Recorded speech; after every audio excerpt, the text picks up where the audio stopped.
Bonjour et bienvenue sur Isobourse. Vendredi 3 septembre 2021, l'indice CAC 40 a terminé la semaine sur une petite hausse hebdomadaire de 0,12% à 6790 points, portant son gain à 20,51% depuis le début d'année 2021.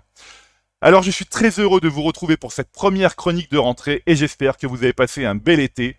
D'autant que les marchés financiers ont terminé le mois d'août sur une nouvelle note positive avec un gain de 1% pour le CAC 40 et près de 3% pour l'indice S&P 500. Dans l'ensemble, les bourses de Paris et de Wall Street sont toujours bien orientées à moyen terme, à l'image du consensus Isobourse qui montre que les principaux indices américains et français, toutes catégories confondues, sont à conserver, voire à renforcer pour certains. En effet, après le signal de renforcement validé en août sur les valeurs moyennes américaines, c'est au tour du baromètre des petites valeurs américaines de se distinguer. À moyen terme, l'indice S&P 600 Small Cap évolue au sein d'une tendance haussière depuis le croisement haussier des courbes de pression Isobourse 5 et 20 mois validé en novembre 2020. L'indice élargi de la bourse de New York est également toujours inscrit dans une phase haussière de moyen terme depuis le croisement haussier des courbes de pression Isobourse 5 et 20 mois validées en août 2020.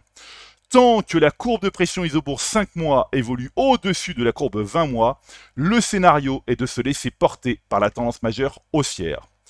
Quant au principal indice de la bourse de Paris, le CAC 40, il poursuit sa hausse à moyen terme depuis le croisement haussier des courbes de pression Isobourse 5 et 20 mois validés en janvier 2021.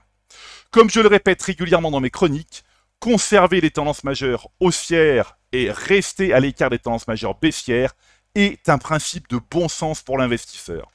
L'analyse des valeurs du SBF 120, l'indice des 120 plus grandes sociétés cotées à la Bourse de Paris, montre que le consensus moyen terme évolue toujours dans le vert avec près de 70% des actions en phase haussière de moyen terme. En sélectionnant le filtre Rester à l'écart, il est facile et rapide de déterminer les valeurs qui demeurent dangereuses à moyen terme, comme le titre Air France par exemple. Le modèle Isobourse est négatif à moyen terme sur l'action de la compagnie aérienne française depuis le croisement baissier des courbes de pression Isobourse 5 et 20 mois validé en janvier 2020. Le titre Air France a perdu 53% depuis le signal Isobourse.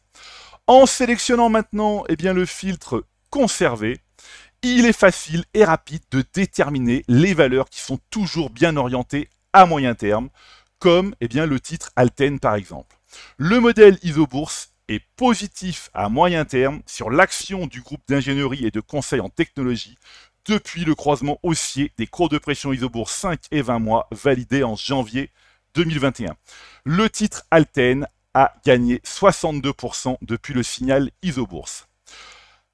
Alors, outre-Atlantique maintenant, l'analyse des valeurs du S&P 100, donc l'indice des 100 plus grandes sociétés cotées à Wall Street, montre que le consensus moyen terme évolue toujours dans le vert avec plus de 60% des actions en phase haussière de moyen terme.